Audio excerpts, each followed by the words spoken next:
दिल्ली में आम आदमी पार्टी और भाजपा एक बार फिर आमने सामने है। बात उपराज्यपाल और दिल्ली सरकार के अधिकारों को लेकर है। केंद्र सरकार लोकसभा में एक नया विधेयक पेश की जिसमें दिल्ली के सारे प्रशासनिक अधिकार राज्य के एलजी के हाथों में जाने का बंदोबस्त किया गया।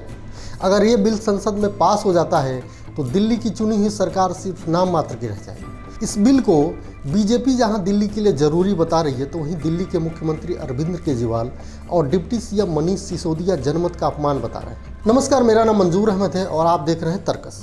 वैसे तो केंद्र शासित प्रदेश दिल्ली की सत्ता और अधिकारों को लेकर मोदी और केजरीवाल सरकार में तनातनी किसी से छिपा नहीं है। हाँ, ये बात दिगर है कि सुप्रीम कोर्ट के फैसले के बाद मोदी और केजरीवाल के बीच कुछ दिनों के लिए अधिकारों की जंग रुक गई थी, लेकिन सबसे छुपा कर बीजेपी सरकार अब जो कानून ला रही है उसे लेकर केजरीवाल सरकार की नींद उड़ी हुई है। केंद्र की बीजेपी सरकार ने सोमवार को लोकसभा में दिल्ली राष्ट्रीय राजधानी क्षेत्र शासन विधेयक 2021 पेश किया है। इस विधेयक के तहत दिल्ली के उपराज्यपाल के अधिकार को बढ़ा दिया गया है। ताज़ा संशोधन के मुताबिक केजरीवाल सरकार को विधायिका से जुड़े किसी भी फैसले को लागू करने के लिए उसे 15 दिन पहले उपराज्यपाल को भेजना होगा। इसके अलावा किसी प्रशासनिक फैसले की मंजूरी के लिए उसे 1 सप्ताह पहले भेजना होगा। इसी फैसले को लेकर केजरीवाल ने केंद्र की मोदी सरकार पर निशाना साधा है और आरोप लगाया है कि इस कानून के आने के बाद दिल्ली में उपराज्यपाल की मनमानी बढ़ जाएगी और दिल्ली के सत्ता की चाबी अब अरविंद केजरीवाल के पास न होकर उपराज्यपाल के पास चली जाएगी। बता दें कि इससे पहले भी जब केंद्र और दिल्ली सरकार के बीच अधिकारों को लेकर विवाद गहराया था तो आम आदमी पार्टी ने सुप्रीम कोर्ट का रुख किया था, जिसके बाद सुप्रीम कोर्ट की संविधान पीठ ने विभिन्न विभागों से जुड़े अधिकारों को उपराज्यपाल और दिल्ली सरकार के बीच बांट दिया था। इस बिल के केंद्रीय कैबिनेट द्वारा मंजूर किए जाने के बाद दिल्ली के मुख्यमंत्री अरविंद केजरीवाल ने ट्वीट किया है। कहा है कि दिल्ली के लिए अब सरकार का मतलब एलजी होगा। फिर निर्वाचित सरकार क्या करेगी? सभी फाइलें एलजी के पास जाएंगी। यह 4 जुलाई 2018 के संविधान पीठ के फैसले के खिलाफ है, जिसमें यह कहा गया है कि फाइलें एलजी को नहीं भेजी जाएंगी। निर्वाचित सरकार सभी फैसले लेगी और फैसले की प्रति एलजी को भेजेगी।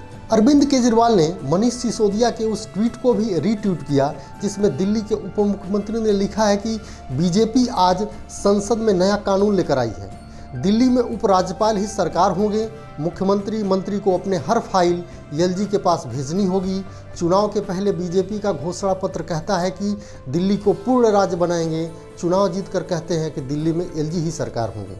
दिल्ली के डिप्टी सीएम मनीष सिसोदिया ने एक वीडियो ट्वीट कर कहा है कि आज कुछ मीडिया रिपोर्ट के माध्यम से पता चला है कि केंद्रीय कैबिनेट ने कल चुपचाप ही बहुत गोपनीय तरीके से दिल्ली में चुनी हुई सरकार के मुख्यमंत्री और मंत्री के अधिकारों को कम करके उनको छीनकर एलजी को कानून पास करने का अधिकार दिया है। उन्होंने कहा कि दिल्ली की सरकार को बनाने का जो अधिकार, जिसे GNCTD एक्ट कहते हैं, उसमें बदलाव करके एलजी को इतने पावर देने जा रही है जिससे वह दिल्ली की चुनी हुई सरकार के कामकाज रोक सके। दिल्ली की चुनी हुई सरकार के पास अब निर्णय लेने की शक्ति नहीं होगी, वह एलजी के पास होगी और एलजी का मतलब है केंद्र की बीजेपी सरकार के पास होगी। उन्होंने कहा कि केंद्रीय कैबिनेट का यह निर्णय लोकतंत्र की आत्मा के खिलाफ तो है ही, ये संविधान के खिलाफ भी है। केंद्रीय कैबिनेट के इस फैसले के बाद अब आम आदमी पार्टी आंदोलन का सहारा लेने जा रही है।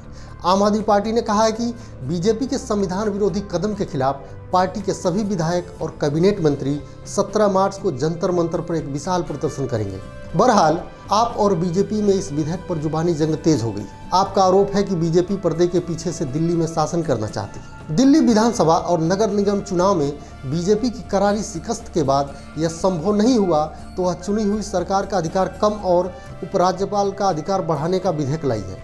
ऐसे में अब देखना यह होगा कि आंदोलन से पैदा हुई यह पार्टी अपने अधिकारों को बचाने के लिए आगे कौन सा रास्ता अपनाती है। यह वीडियो आपको कैसा लगा हमें कमेंट कर जरूर बताएं और वीडियो को लाइक, शेयर और चैनल को सब्सक्राइब करें।